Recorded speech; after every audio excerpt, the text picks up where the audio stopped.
안녕하세요. 이번 영상에서는 말 한마디로 존재감 있게 만드는 방법에 대해서 이야기를 해볼게요. 우리가 존재감이 없는 사람들이 유독 있어요. 근데 어떤 사람들은 말 한마디만 가끔 했을 뿐인데 굉장히 존재감이 있게 말하는 사람들이 있거든요. 소개를 받을 때도요, 상대가 나한테 관심을 가질 수 있어야 애프터로 넘어갈 수 있는 거고, 회사에서 회의를 할 때도 사람들의 관심을 받을 수 있도록 해야 내가 말한 게 돋보이는 법이에요. 꼭 전달해야 할 말이 있을 때 상대방의 관심을 집중시킬 수 있어야 그 모임에서 중심이 될 수 있습니다. 존재감이 있는 사람은요, 첫마디가 다르죠. 이렇게 한 방에 나에게 관심을 집중시키는 말을 아는 사람이 존재감 있게 마련입니다. 이렇게 말 한마디로 존재감 있게 말하는 방법을 이번 영상에서 알려드리려고 합니다. 바로 에피소드를 활용하는 방식인데요.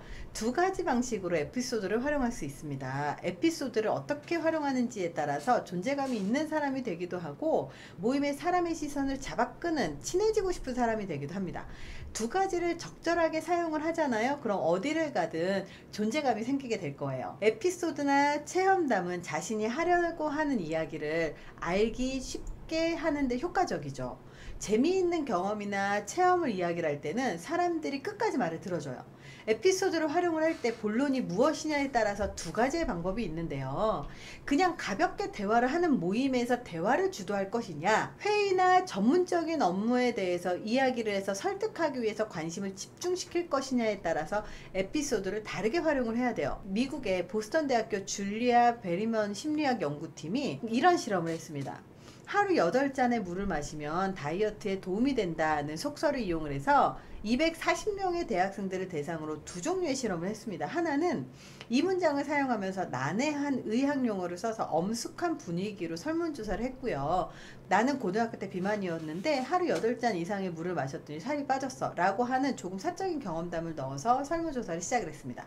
이렇게 두 종류의 문장을 읽게 한 후에 다이어트에 관심 있는 사람들은 전문적인 의학 용어를 사용한 문장에 훨씬 많이 설득이 됐습니다.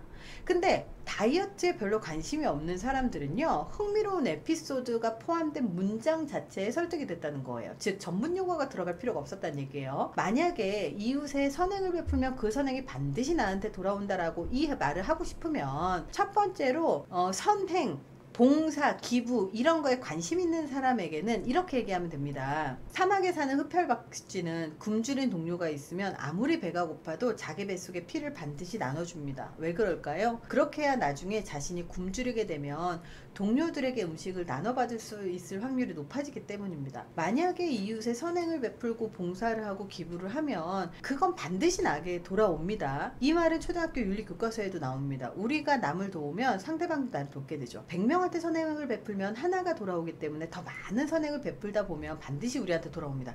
이렇게 전문적인 내용이라든지 우리가 교과서에서 봤었던 것들을 같이 섞어서 설명을 했을 때 훨씬 더 봉사나 기부에 관심이 있는 사람한테는 훨씬 귀에 쏙쏙 들어오고 더 열심히 기부를 하고 싶게 만든다는 거죠. 근데 기부나 봉사에 별로 관심이 없는 사람한테는 이렇게 하는 거예요. 사막에 사는 흡혈박쥐는 굶주린 동료가 있으면 아무리 배가 고파도 자기 뱃속에 피를 반드시 나눠줍니다. 왜 그럴까요? 그렇게 해야 나중에 자신이 굶주리게 되면 동료들에게 음식을 나눠받을 확률이 더 높아지기 때문입니다. 딱 여기까지만 하는 거예요. 적절한 사례와 에피소드 혹은 실수담 등을 말하는 것은 사람들의 관심을 불러일으키기 굉장히 중요한 핵심 중에 핵심이에요. 흥미가 없는 사람에게 딱딱한 이야기 해봤자 사실 당연히 무시당할 수밖에 없잖아요. 그 사람들의 흥미를 이끌어내기 위해서는요, 공감할 만한 이야기나 에피소드, 체험담을 포함하는 게 훨씬 더 좋습니다. 그래서 존재감 있는 사람들은 이렇게 에피소드를 적절하게 활용을 하고 상대방하고 공감대를 확 이끌어내는 거죠.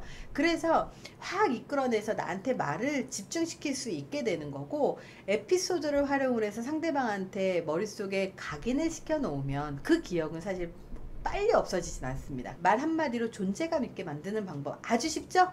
이번 영상이 도움이 되셨길 바랍니다. 감사합니다.